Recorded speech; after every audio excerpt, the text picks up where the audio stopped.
Good news para sa mga high school graduate at maging sa mga fresh graduate na naghahanap ng trabaho dahil may inaalok ang Department of Labor and Employment o DOLE. Ito ay ang tinawag nilang Job Start, kung saan imbes na ang mga college graduate ang tutulungang makakuha ng trabaho, ay binigyan rin nila ng pagkakataon na magkaroon din na magandang hanap buhay ang mga hindi nakatapos ng pag-aaral. Kung ikaw ay 18 to 24 years old, high school graduate, di na nag-aaral at di lalampas ng isang taon ng experience sa trabahong napasukan, ay pasado ka para mag-apply rito. Ayon sa DOLE, halos 3 milyong Pilipino ang walang trabaho ngayon at kalahati rito ang mga kabataang nasa edad 18 to 24 at nahihirapang maghanap ng trabaho.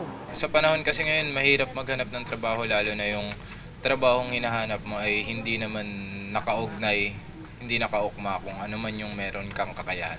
Di lamang sa lungsod ng Quezon ito is nasagawa, kundi maging sa Taguig City, San Fernando, Pampanga at General Trias, Cavite ay nagsisimula na rin ang ganitong programa. Dito sa Quezon City, nasa 400 ang kanilang hinahanap na mag-apply. Sa loob ng 8 araw ay tuturuan ng mga ito kung paano dalhin ng sarili, magsulat ng resume at skills para makapasok sa trabaho. Mula sa bilang na 400, 150 ang pipiliin para mabigyan ng pagkakataong makahanap ng maganda at akmang hanap buhay para sa kanila at saka ipapasok sa mga kumpanya. Meron kami mga partner companies na parts sila nitong Job Start na kung saan doon sila mag-internship o yung on-the-job training. From 3 to 6 months yung kanilang gagawing internship.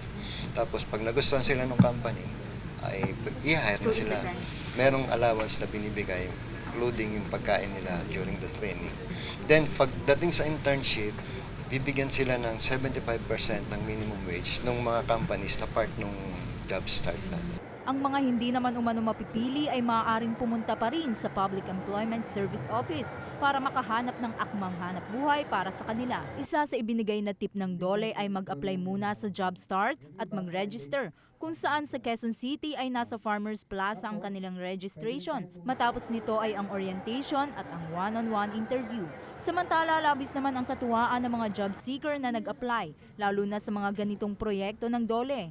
Nakakatulong po sila sa mga empleyadong naghahanap ng trabaho. Malaking tulong to sa bawat isa sa amin kasi natulungan nito na katulad ng mga bawat isa na nandito na hindi masyadong mahirapan sa paghahanap ng trabaho. Tsaka tinulungan niya din kami na malaman kung ano pa yung mga kakayahan namin.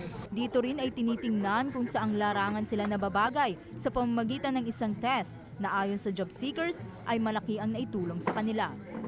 Dito po nakikita nila yung mga skills na mga dapat i-improve nila at yung mga mga knowledge na dapat nilang sa sarili nila. Pinapakita sa Job Start na ito yung kakayahan mo, ito rin yung trabahong nararapat sa'yo. Umaasa naman ang mga job seeker na sa pamamagitan nito ay aangat ang kanilang buhay. Sa ngayon ay patuloy pa rin ang registration para sa mga high school at fresh graduate na nagnanais magkaroon ng trabaho.